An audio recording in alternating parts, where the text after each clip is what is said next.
So I had to record the video on my phone because my nice little document camera decided not to work today. But we're talking about exponents and powers. Now I've already written out the vocabulary words that you need to know. So you need to take the time to pause the video and copy these on page 7 in your math notebook.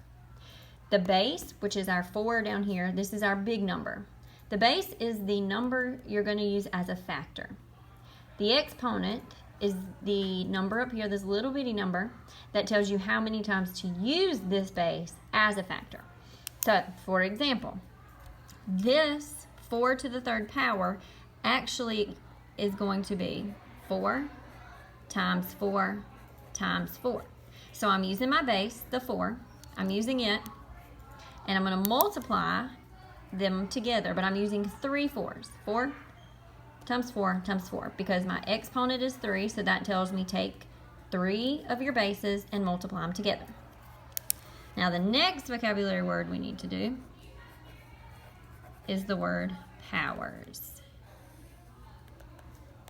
And powers are numbers expressed using exponents. So this whole thing here is called a power. Now, there is a certain way to say these. You don't say 4 to the 3 or 4 and 3. So you need to make you a little chart below this definition. First side is powers, and we're going to call this other side word form. But remember, when you write stuff in word form, that's actually the way that you say it. So the first one we're doing is 2 with an exponent of 5. The way you say that is going to be 2 to the power, 2 to the 5th power. You could say 2 to the power of 5, but this is a better way. So these words I'm underlining here, they never change. The only thing that changes is the numbers, the base, and the exponent numbers you're using.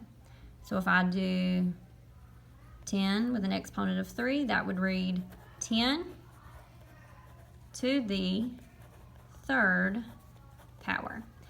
Now again, you might want to pause this video and jot these notes down, because the next thing we're going to do is we're going to practice.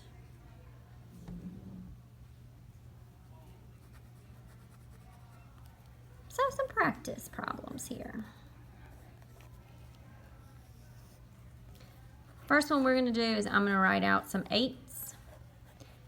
And the first thing I want us to figure out is, how do I take these and I write the power for it? So I want a base and an exponent. So look at your digit you have, 8. Write your digit, that's your base. How many do you have? 1, 2, 3. That's your exponent, because you have 8 and you're multiplying those 3 times. This is not 8 times 3. This is 8 3 times multiplied together. Because when you go to solve it, start at the first 2 8s. That equals 64. Now I will typically mark those out like so, because I like to know that, hey, I've already multiplied those together. I don't need to do it again. So once I multiply those 2 8s, I have to bring this 8 down and multiply it by the product I got from these two. So I'm going to multiply 64 times 8, and that answer is 512. So 8 times 8 times 8 can be written as 8 to the 3rd power, and the product of that is 512. Another one that we're going to do is 4 to the 4th power. Now here we're starting with the power, and we're going to break it apart into all of its factors. So start with my base, it's a 4.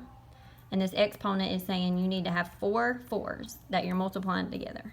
So 1, 2, 3, 4. Now a lot of times we want to look at this and say 4 times 4 is 16, but you need to stop yourself and you need to go over here to these 4s, multiply them together first, you get 16. And again, I'm going to mark mine out because I've used them. Go over and do that product, 16 times this 4. Then you do 16 times 4. Might want to, I like to make me some workspace over here. 6 times 4, 24.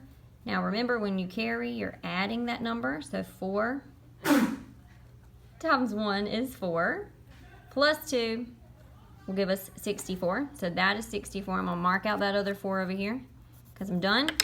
Now I have to do 64 times 4. And that product is going to be 256. So here's all your notes. If you didn't get them before now, pause the video, make sure you got all the notes, write them all down. And if you have any questions, make sure you ask. Thanks.